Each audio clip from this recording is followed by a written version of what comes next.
Hello student, मेरा नाम इंदिरा है और आज हम हिस्ट्री का एक important topic the condition of women in ancient India यानी कि प्राचीन भारत में महिलाओं की स्थिति के बारे में जानेंगे। इस टॉपिक को मैंने दो भागों में विभाजित किया है। पहले भाग में स्टोन एज यानी कि पाषाण काल, इंडस वैली सिविलाइजेशन यानी कि सिंधु घाटी सभ्यता, और वैदिक एज में महिलाओं की स्थिति कैसी थी को पढ़ेंगे। स्टोन एज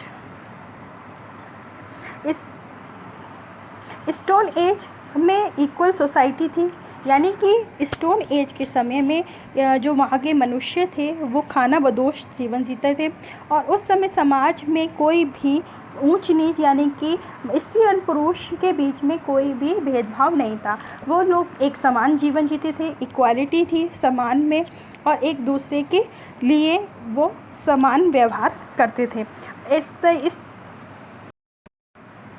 वहीं हम इंडस वैली सिविलाइजेशन के बारे में बात करें तो इंडस वैली सिविलाइजेशन को मैट्रियार्टिक सिस्टम था वहाँ पर, यानी कि मातृसत्तात्मक व्यवस्था थी और इसकी जानकारी हमें मदर गोडेस यानी कि मातृ देवी की मूर्तियों से मिलती है। क्योंकि वहाँ पर बड़े स्तर पर मातृ देवी की मूर्तियाँ प्राप्त हुई हैं तो हम कह सकते हैं कि वहाँ पर मात्रात्मक सत्ता थी। और इसकी जानकारी के लिए हमें कुछ और भी चीज़ें, जैसे कि वहाँ से पे नर्तकी की मूर्ति मिली है, कांसे की नर्तकी की मूर्ति मिली है। इसके अलावा लिंग और योनि के पूजे जाने के प्रमाण मिलते हैं। इसे लगता है कि वहाँ पर स्त्री एवं पुरुष दोनों को बराबर मान्यता थी और बड़े स्तर पर मातृ देवी की मूर्तियाँ मिलने का ये लॉजिक है कि वहाँ पर मात्र सत्तात्मक व्यवस्था रही होगी। और इसको हम अधिक पुष्टि से नहीं कह सकती, क्योंकि वहाँ की जो लिटरेचर यानी कि साहित्य मिला है वो अभी तक पढ़ा नहीं गया है और खुदाई से जो चीज़ें मिलती हैं उससे अभी तक यही कहा जाता गया है कि वहाँ की व्यवस्था, समाज का जो स्तर था, स्थिति थी, सामाजिक स्थिति, वो मात्र सत्तात्मक रही होगी और पुरुष और माता का जो स्थान होगा यानी कि माता और पिता का स्थान समान होगा। इसी प्रकार अगर हम वैदिक एज की बात करें, यानी कि वैदिक काल जो कि दो भागों में विभाजित है, ऋग्वैदिक पीरियड और लेटर वैदिक पीरियड। ऋग्वैदिक पीरियड में हम महिलाओं की स्थिति बहुत अच्छी जानते हैं, क्योंकि उस समय महिलाओं को उपनयन संस्कार का अधिकार था, यानी कि उन्हें राइट टू एजुकेशन था।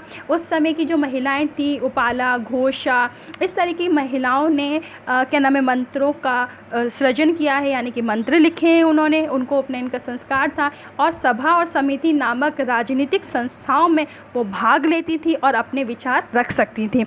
इसके अलावा उनको हर तरीके के कार्य करने का भी समान अधिकार था। वे पति के साथ यज्ञों में भाग लेती थी और उस पति और पत्नी दोनों मिलकर पूर्ण होते थे, अर्धांगिनी कहलाती थी वो। इसलिए वैदिक काल में हम देखेंगे कि ऋग्वैदिक काल में महिलाओं की स्थिति काफ़ी अच्छी थी और इसको कई चीज़ों से पुष्ट भी किया गया है। ऋग्वैदिक काल के अलावा अगर हम बाद में बात करते हैं उत्तर वैदिक काल की, तो उत्तर वैदिक काल में स्त्रियों की स्थिति में गिरावट आनी शुरू हो गई थी। स्त्रियों की गिरावट कैसे आई ये हम देखेंगे कि जब उनका उपनयन संस्कार, यानी कि 16 संस्कारों में से एक संस्कार जिसके द्वारा शिक्षा प्रारंभ होती थी और जो स्त्रियों को ऋग्वैदिक काल में बराबर से मिला हुआ था कि लड़कियां बराबर से उसमें पढ़ाई कर सकती थीं, वो अधिकार उनका इस समय वापस ले लिया गया, यानी कि उनका ये अधिकार उनसे छिन गया। अब वो पुरुषों के समान पढ़ाई या शिक्षा ग्रहण नहीं कर सकती थी। इसके अतिरिक्त उन्हें सभा और समिति में जो उनको राइट था वो पार्टिसिपेट करने का, यानी कि भाग लेने का, वो भी उनसे वापस ले लिया गया। वो अब सभा और समिति में भाग नहीं ले सकती थी, बल्कि वो किसी भी प्रकार की राजनीतिक गतिविधियों का हिस्सा नहीं हो सकती थी। इसके अतिरिक्त उनको जो अधिकार था अपने पास संपत्ति रखने का अधिकार, तो खैर संपत्ति का अधिकार तो उन्हें ऋग्वैदिक काल में भी नहीं मिला हुआ था और उत्तर वैदिक काल में जो स्त्री धन का जो अधिकार था वो तो उनके पास रहा, पर उनकी मृत्यु के बाद यदि उनकी कोई पुत्री नहीं होती तो वो भी उनके पुत्रों में या उनके पति को या उनके पुत्रों को चला जाएगी वो संपत्ति। इसी स्थिति में हम आगे और देखेंगे कि उन्हें घर से ना निकलने के लिए कहा जाता था कि वो घर ज़्यादा से ज़्यादा घर में ही रहें, है ना। इस तरीके में कई चीज़ें उनको दुखों।